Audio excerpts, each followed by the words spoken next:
Hey, what's up guys, this is the Average A, and I make completely average gameplay videos and put them up on the internet for you guys to watch after a long, hard day at school. Yep. Always a long, hard day at school. Especially on Fridays.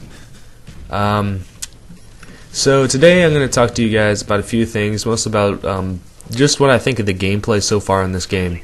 I'm going to talk about the importance of capturing flags, I'm going to talk about campers, and then I'm going to ask you guys some questions, and you're going to respond via the comments section, because I do not check my messages very often. Sorry to all you guys who may send me messages in the future, or now, if so be you mind, or in the past and they never arrived. Ooh. So, I think that the gameplay in this game is it's obviously very different from Call of Duty Modern Warfare 2. It's more returning to the slower pace of Call of Duty 2 and to a certain extent Call of Duty 4 if you play the right game modes. Oh, and if the footage here will speed up because this is an 11-minute game, and I do not want to give you guys too long of a game because it gets old. So my gold standard most of the time is going to be 10 minutes. If it's just a ridiculous score with a ridiculous amount of captures, I may give you guys more time, but other than that, they're generally going to be below 10 minutes. So the gameplay in this game, it's a lot slower. It's more Call of Duty 2 than Call of Duty 4. And it's more Call of Duty 4 than Call of Duty Modern Warfare 2. And the reason I'm not using World at War as an example is because I never really played that game enough to know. I mean, I only played 10 minutes at a time, and they were about a month apart, so I never really got into World at War. I never got a chance to play it a lot. So this game, the gameplay is much slower, but it can be very hectic if you're playing something like Ground War, or you're playing something like Free For All, or you're playing Domination and you're staying mobile. You're not sitting by a flag. And I think there's a small but important difference between guarding a flag and camping. And if your flag is under attack, I think that it's important to guard your flag, and not, if your flag is under constant scrutiny and you only have one, I think it's important to hold that one flag rather than try to expand outwards. But if you're just sitting by that one flag waiting for people to come and capture it, then you're a douchebag. Go and stop playing right now, or get a different strategy. I do not care. Sorry, I'm drinking water while I'm doing a commentary. But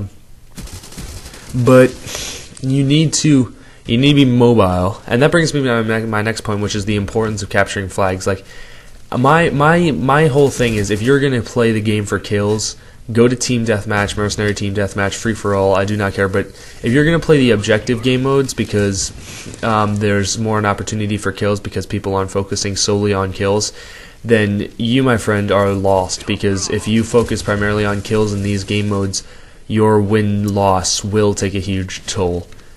I mean, these game modes are all about playing the objective, and in this game I don't actually do a particularly good job of playing the objective, but I do have this one game. If you guys requested enough and I still have it saved in my playback menu, I will show you guys. I had a game where I went positive but I had 16 captures in one game. That's mostly because the lobby wasn't full. There was a 4-on-4 for a lot of it. 3-on-4. It was us three guys versus another 4, and I ended up getting 16 captures. I will show you guys that game if I still have it in my memory bank. But that's just to show you guys how passionate I am about playing the objective and playing the game right. Super fast, but but I do not try to play this game for kills, and the kills are more to defend or protect an objective rather than improve my kill-death ratio, which I think that in the long run really isn't that important.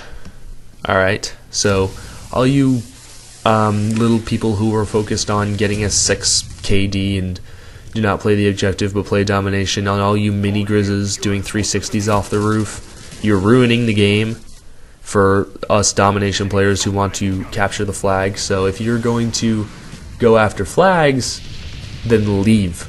If you're not going to go after flags, if you're not going to go after flags, then leave. I do not care. Get out of my game. Get out of this game mode. It's just boring when all you're doing is sitting there spinning off the roof and getting us kills. Because I want to be challenged. That brings me to the next point, which is campers. And I have no patience for campers. If you are playing against me in a game and you are camping, I will make it my mission, my soul, my duty in life to, my duty for the game, to hunt you down and make your life a misery. I will shut you down if you are camping. I will flash you. I will slowly kill you. But I will kill you as many times as possible. I will personally hunt you down if I have some time. But campers, I just have no patience for because they're not playing the game right. They're adding another element to the game, which is tactical and situational awareness. But let's face it, sitting in a corner and waiting for the kills to come to you is not a good strategy. I know some people consider it a legitimate strategy, but I do not consider it a legitimate strategy. And I think it's just a way of getting kills and making sure your KD looks really awesome so you can brag to all your friends about it later in the day when you go back to school or work or wherever you are. And I really don't think that KD is a good way of expressing how well you play the game, and I really don't think there is one way of expressing how well you play the game. It's more just your overall performance.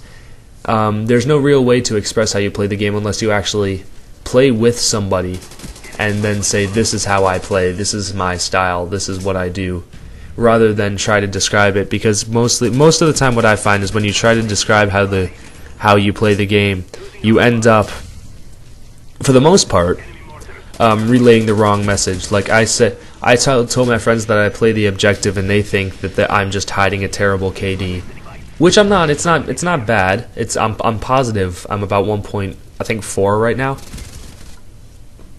But like I said, I'm average. I'm not Hutch. I don't have a 3 KD. Well, he doesn't either, but he has 2.11 on that last video that he put up a few days ago. So yeah, I'm running out of stuff to talk about, and I still got a sizable amount of time left in the game. Alright, I'm going to talk about montages in the future, and more importantly, music for my montages. You may have noticed that in the only montage that I did, I put in a crappy pop song, and I do not listen to that stuff. I promise you I do not listen to Katy Perry. But I mean, it's good. I like it because I can hear it's got a. I don't like it, but I mean, it's a good montage song, and I will probably use crappy songs for my montages. I don't know why. I just like editing music to crappy pop songs.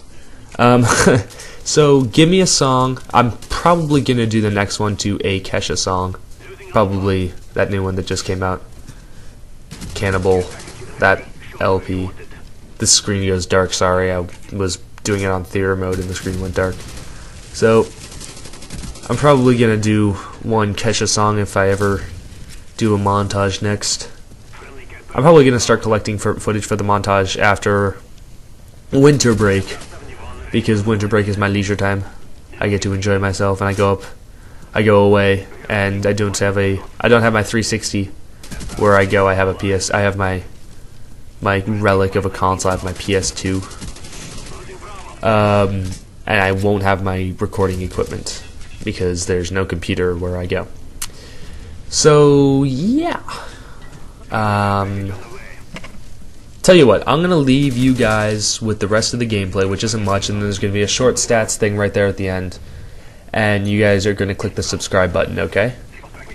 Are you ready? All right. Until next time. This is the Average A, signing off.